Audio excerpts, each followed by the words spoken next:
Hello aspirants, welcome to your very own channel Pretrap, where textbook theories meet actual prelims trap. So let's begin with question number 1.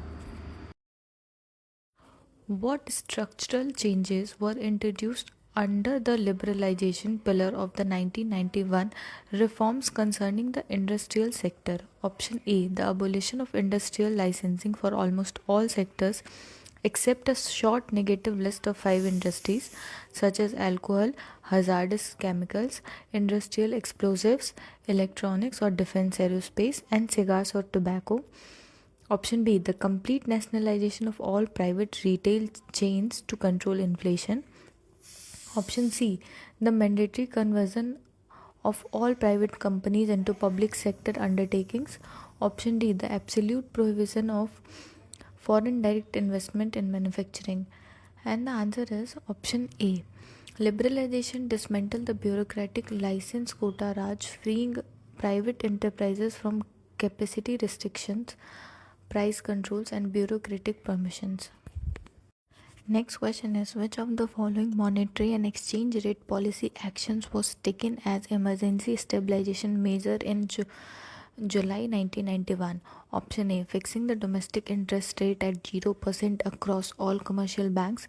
Option B, appreciating the rupee to make luxury imports affordable for urban consumers. Option C, devaluing the Indian rupee against major foreign currencies to make exports cheaper and curb non-essential imports. Option D, banning the import of petroleum crude entirely.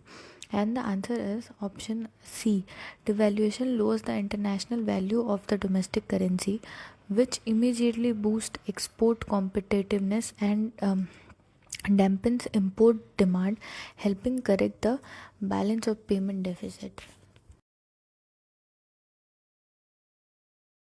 Question number 3 is, consider the following statements regarding the conceptualization and measurement of poverty. Number 1, absolute poverty measures the number of people living below a specific minimum monetary threshold required to purchase basic basket goods for survival. Number 2, relative poverty compass income, consumption, or wealth inequalities across disparities rather than sheer survival deprivation. Number 3, expert committees in India like Tendulkar and Suresh Tendulkar methodologies expanded poverty estimation to include household spending on education and health alongside calorie intake. Which of the statements given above are correct? And the answer is option D, all are correct. Question number 4 is, how have official poverty lines traditionally been determined in India in terms of consumption expenditure? Option A, by measuring total household ownership of motor vehicles and agriculture tractors. Option B, by calculating the average annual income of the top 10% of the corporate executives. Option C, by fixing a global standard of exactly $2 per day across all municipal wards. Option D, by establishing a minimum nutritional calorie intake benchmark. Example, 2400 calorie for rural areas and 2100 calories for urban areas, translated into monetary monthly per capita consumption expenditure. And the answer is option D.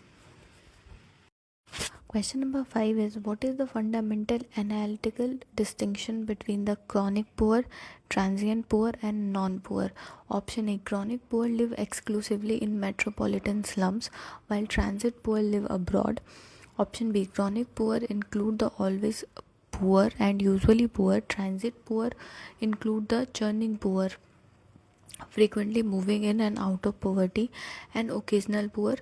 And non-poor never fall below the poverty line.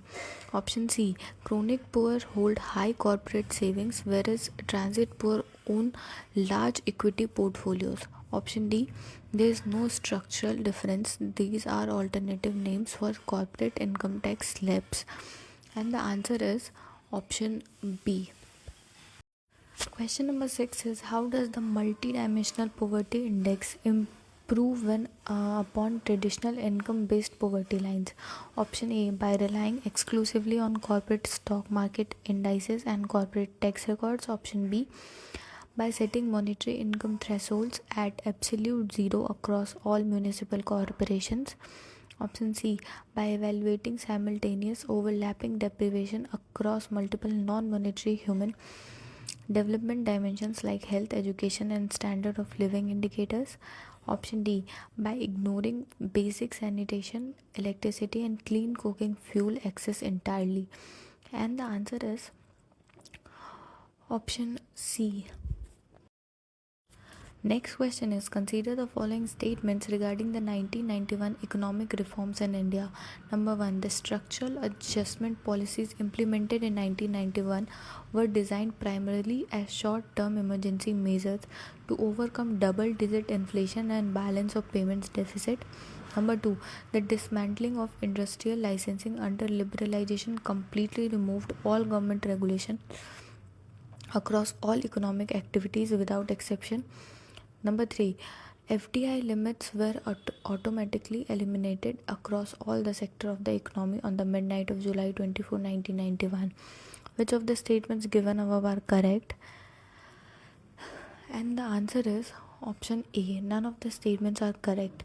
Statement 1 is false because stabilization measures were the short-term emergency steps managing balance of payment and inflation, whereas structural adjustment policies were long-term reforms.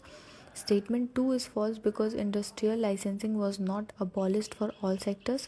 A negative list of strategic or hazardous industries remained under licensing. Statement 3 is false because FDI caps were raised gradually, not universally or instantaneously to 100% across all sectors overnight. Next question is, why is the policy of outward oriented trade strategy, which is export promotion, which replaced import substitution post 1991, considered superior for long term industrial efficiency? Option A, it forces domestic producers to compete against global quality and pricing standards, eliminating complacency and technological obsolescence. Option B, it guarantees that a country will never experience a trade deficit under any global economic conditions. Option C, it legally mandates that foreign corporations must transfer 100% of their equity to domestic workers. Option D, it relies entirely on zero tariff trade with neighboring countries while banning trade with Western nations. And the answer is option A. Question number 9 is, consider the following statements regarding disinvestment of public sector undertakings. Number 1, disinvestment is synonymous with absolute privatization because the government always transfers 100% management control and majority equity to the private sector in a single transaction. Option 2, the primary rationale for disinvestment during the 1990s was to raise revenue, to bridge the fiscal deficit, and improve managerial efficiency. Number 3, loss making public enterprises were universally shut down within 48 hours of the 1991 policy announcement. Which of the statements given above are correct? And the answer is option A. 2 only is correct. Statement 1 is a trap. Disinvestment can occur by selling a minority stake while the government retains majority control, which is not a full privatization. Statement 3 is false because loss-making PSUs were not universally shut down instantly. Many were referred to agencies like the Board for Industrial and Financial Reconstruction or restructured. Question number 10 is, what is the fundamental difference between tariffs and quotas as instruments of trade policy? Option A, tariffs are tax-based duties levied on imported goods to make them more expensive, whereas quotas are physical limits on the total quantity of a specific good that can be imported. Option B, tariffs are illegal under international law while quotas are mandatory. Option C, quotas generate direct tax revenue for the government, whereas tariffs restrict physical volume without raising money. Option D, there is zero economic difference. Both terms describe identical customs procedure. The answer is option A. Last question is, why did critics argue that the 1991 reforms led to inclusive growth deficit or jobless growth? Option A, because poverty levels increased by 300% across all states instantly. Option B, because GDP growth rates dropped to negative figures every single year post 1991. Option C, because the government made it illegal for private companies to hire human labor. Option D, because economic growth was heavily concentrated in capital intensive and skill intensive services and modern industries, failing to generate proportional employment for the vast majority of semi skilled and agriculture workers. And the answer is option D.